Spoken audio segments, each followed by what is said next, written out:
What's going on, guys? Corey Weaver Outdoors here. Finally got back from Florida trip, and I just wanted to share a little bit with you about what worked for me, what was successful down there, and a little bit about what wasn't. As you guys know that followed, Florida got hit with a severe cold front. It was down to 28 degrees when we arrived. The first 3 days of practice were absolutely brutal cold. Florida fish do not like to be cold. So it presented quite the challenge. It was a very tough week. But as always, there were some good fish caught. I had only one fish on the first day of the tournament. It was a struggle to even get a bite. My pro I was paired with worked his butt off. We covered a lot of water, a lot of different ideas and techniques, and we just could not get on the fish the first day. I was fortunate and got one. Second day, I was paired with Matty Wong. He was on a good area, had quite a few fish in it, and it still proved to be tough. We both managed to get our limits, but we just couldn't find that big fish bite that you gotta have when you're fishing Florida, no matter how tough it is. Somebody's always gonna find some big ones, and it proved to be true this week, but it was absolutely tough. We'll start out with some of the techniques that worked for me personally as a co-angler. You know, when you're fishing as a co-angler, it's a totally different world than being in the front of the boat and controlling, being in control of everything. You really gotta be able to adjust, adapt, and think outside the box sometimes, and sometimes you just got to keep it simple and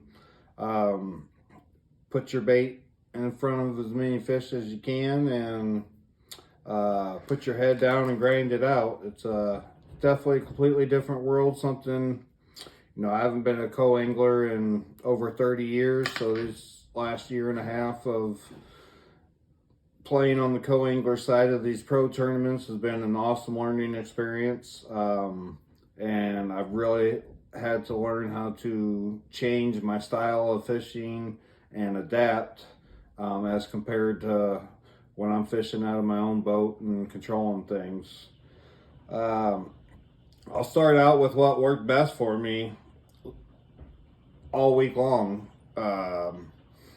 I kept it simple, and I was flipping a 5-inch stick bait from Drastic Plastic, black and blue, and another custom color I had made just for me. Florida fish like worms, like stick baits. I caught 3 out of my 4 keepers during the tournament, all on the stick baits, and probably 90% of my fish throughout the entire practice week came flipping, pitching, and punching the 5-inch stick bait. Did experiment and go with some bigger. This is a 7-inch fat version. Wasn't able to get any key bites on that during the tournament. Did get some bites on it during practice.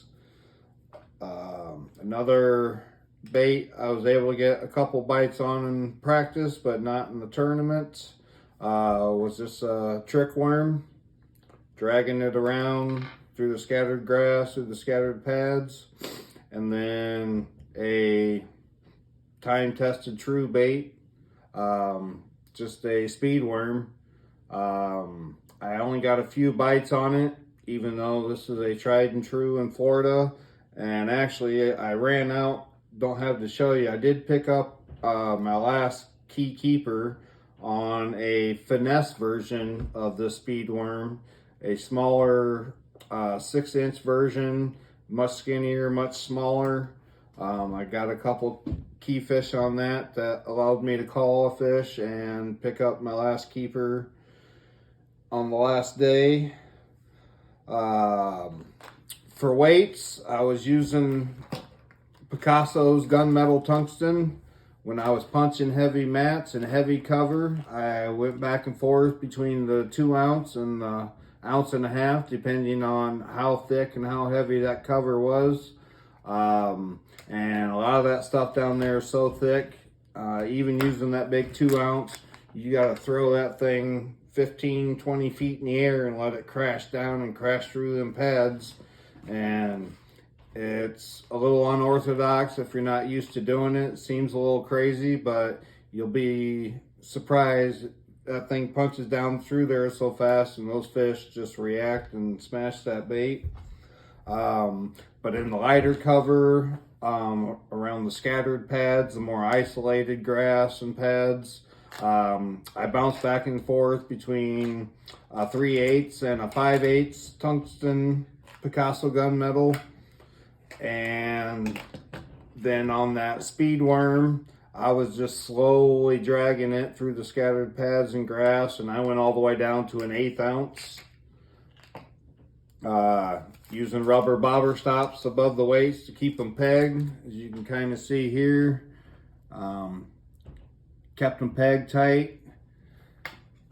On the speed worms and the trick worms, I was using the 4-aught Hayabusa round bend offset hook, heavy duty version. Still in there. And then when I was flipping and pitching, I was going back and forth depending on the size bait. On the smaller ones that I was using the most often and caught the most fish on, I was using the 4-ounce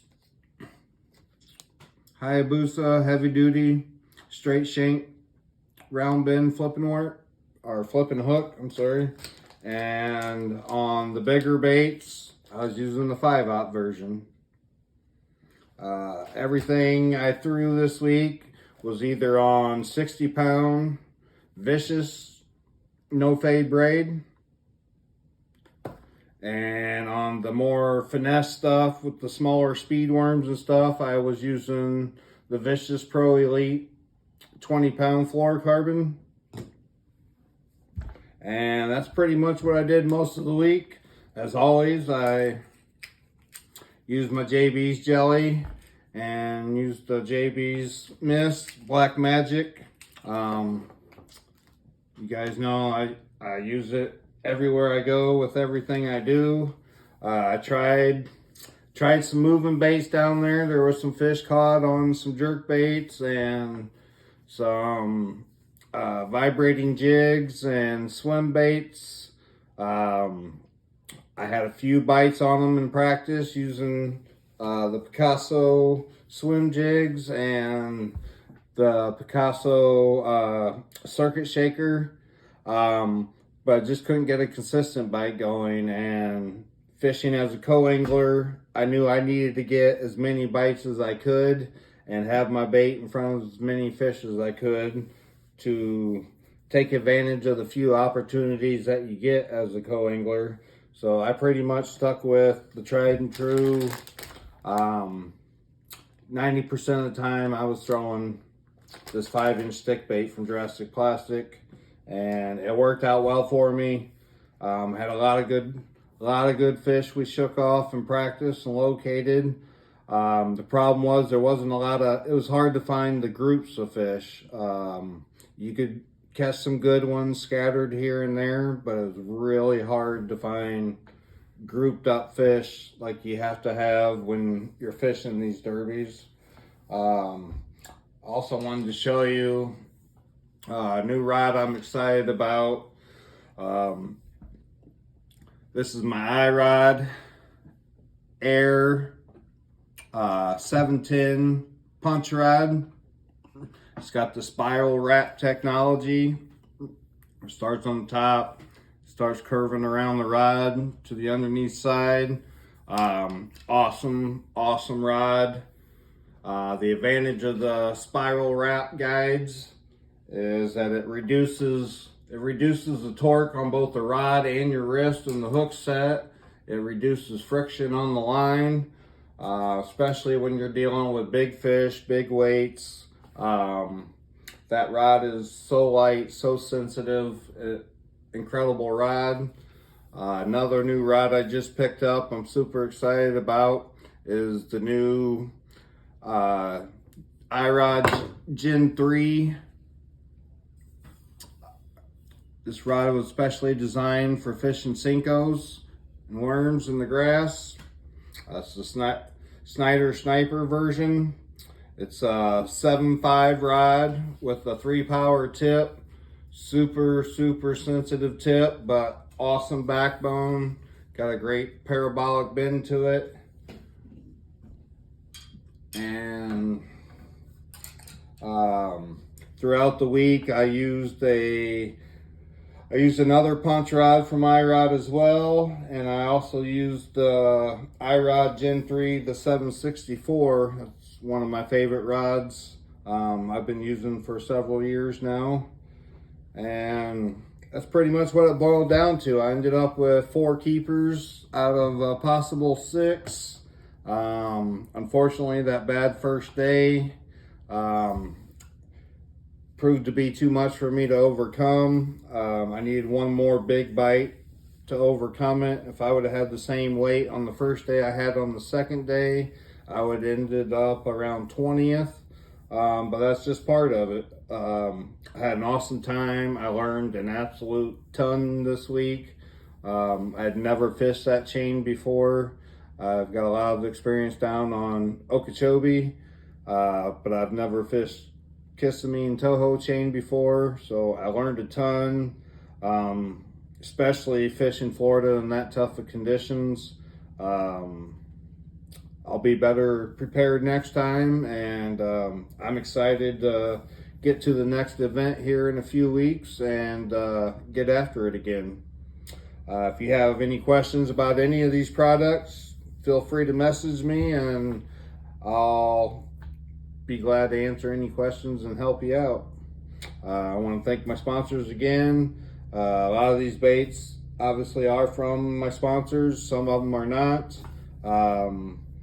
But that's what worked for me this week, and hope this can help you in future trips. If you ever get a chance to get down to Florida, it's something you definitely got to do.